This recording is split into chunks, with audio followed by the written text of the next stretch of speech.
answer the question, what actually is Power BI? Power BI essentially is a data visualization tool.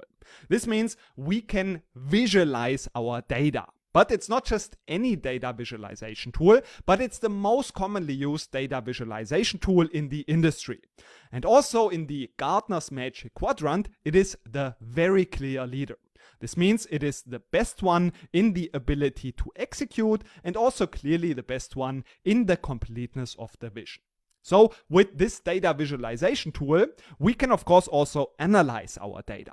But usually before we are visualizing and analyzing our data, we need to do a lot of data transformation work. This is usually in the beginning of every process when we want to create a report and visualize data.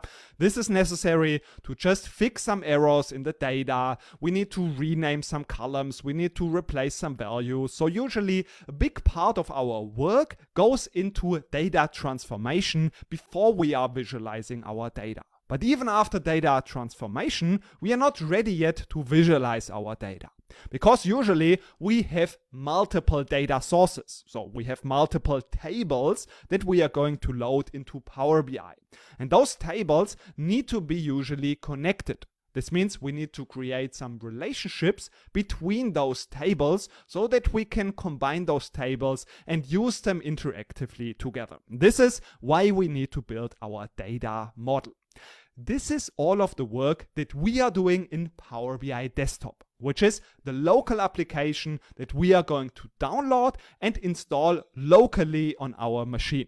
But now if we want to share our reports and collaborate with some team members, we need to publish the report to the cloud. There we have different plans available, and we are going to dive deeper into this, of course, also in this course. And aside to this, we also have the Power BI mobile app, which we can also download and install on our smartphone so that we can access the reports from wherever we are just on our smartphone. And as you have seen, the big work is usually done in Power BI Desktop. Therefore, if you want to master Power BI, you need to master Power BI Desktop. This is where most of the work is done. And this is why we will also start with Power BI Desktop. And therefore, in the next lecture, we are going to download it and install it on our local machine.